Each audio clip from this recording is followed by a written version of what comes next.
बड़े बड़े ज्ञान के ग्रंथ पढ़ लिए, पर जुपे प्रेम जान्यो नहीं, कहा कियो रस खान।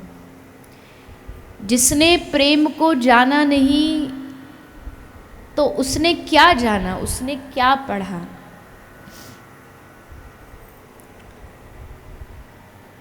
प्रेम तालाब जैसा, सरोवर जैसा नहीं है, बल्कि प्रेम एक बहती हुई नदी के समान है।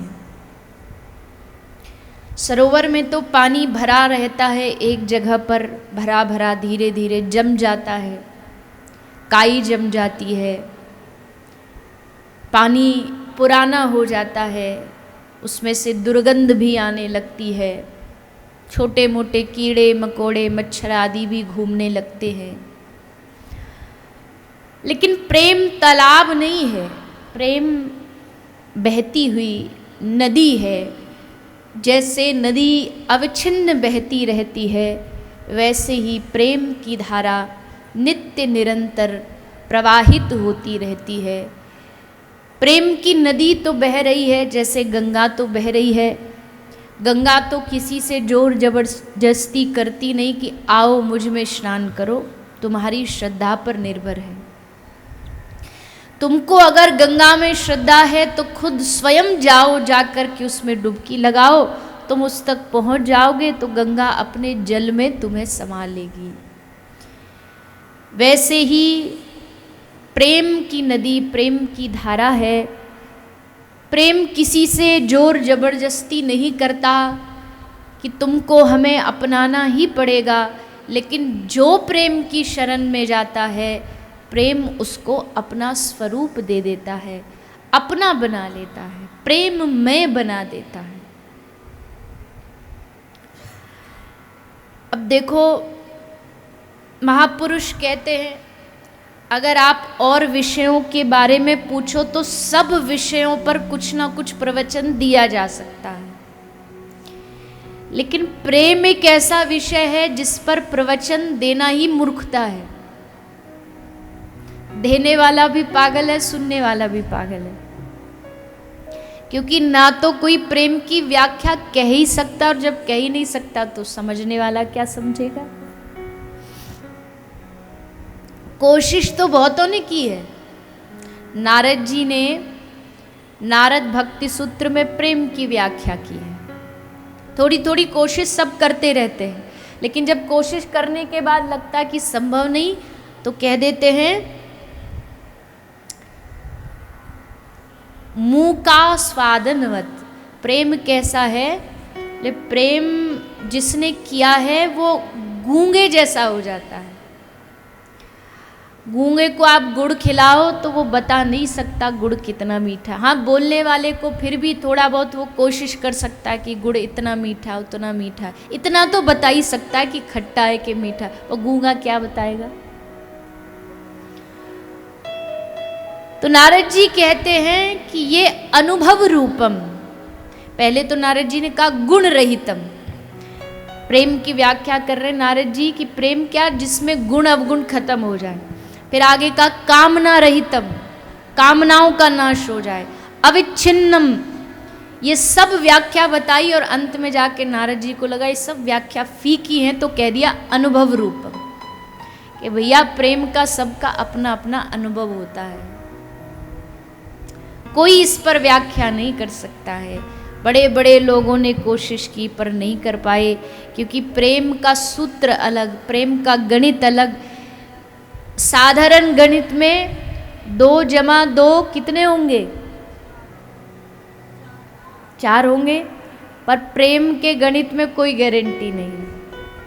प्रेम के गणित में 2 + 2 5 भी हो सकते, 10 भी हो सकते, 50 भी हो सकते, और प्रेमी मान लेगा,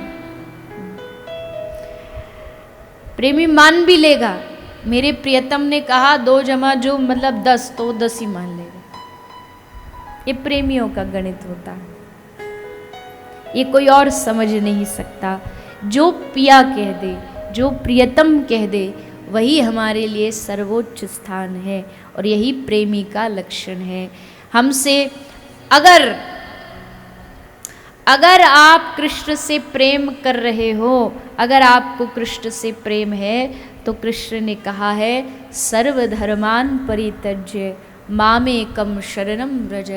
तू सबको त्याग कर दे, सब धर्मों का त्याग कर दे, इधर उधर की विषयों का त्याग कर दे, साधनाओं का त्याग कर दे, बस मेरी शरण में आ जा और डर मत, मैं तुझे सब पापों से मुक्त कर दूंगा। अब कृष्ण ने अगर ये कह दिया, उसके बाद भी हम अभी भी डरे बैठे हैं कि नहीं इनका भी थोड़ी पूजा कर लें, इनको भी थोड़ा प्रणाम कर ले, तो मतलब अभी कृष्ण से प्रेम नहीं हुआ है। अभी भी अगर आपके भीतर डर है, अभी भी आपको अगर चीजों से डर लगता है, तो मतलब आपको श्री जी के चरणों से अभी प्रेम नहीं हुआ है, ठाकुर जी से अभी प्रेम नहीं हुआ है। तो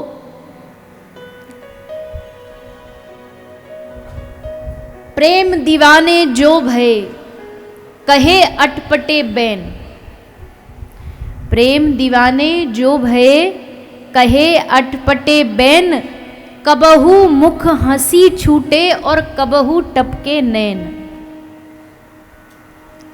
प्रेमी का लक्षण क्या, कभी तो जोर से ठाका मार के हंस पड़ेगा, हंसने लगेगा, और हंसते हंसते एकदम से उसको अपने प्रियतम की याद आ जाएगी, तो कबहू टपके नैन, फिर चीख करके चित्कार करके हा गोविंद, हा श्याम सुंदर, हा प्राणनाथ कह करके रोने लगेगा। कबहू मुख हंसी छूटे, कभी रोते रोते ही हंसने लगेगा। देखने में तो लगेगा एकदम बावरा है, एकदम पागल है, कोई मेंटल अस्पताल से भाग करके आया है। ऐसा तो एक पागल ही करेगा ना कि एक पल हंस रहा है और फिर उसी पल हंसते हंसते रोने लगा। आप तो यही सोचेंगे कि भैया इसको कुछ दवाई ववाई दिलवाओ, डॉक्टर की, पागल हो चुका है। पर ये पागल तो है, पर ये संसार का नहीं, ये भगवान श्री राधे गोविंद के प्रेम में पागल है। और ऐसा पागल होना ही हमारे जीवन की सबसे बड़ी उपलब्धि है। क्योंकि किसी ने सच कहा, देखो भैया दुनिया में पागल तो सारे ही हैं, सब पागल हैं, फर्क इतना है कोई तन पागल, कोई धन पागल, कोई पागल बेटे नारी का, पर सच्चा पागल वही है जो पागल मेरे बाके बिहारी का। वास्तविकता में उसका जीवन धन्य हो गया।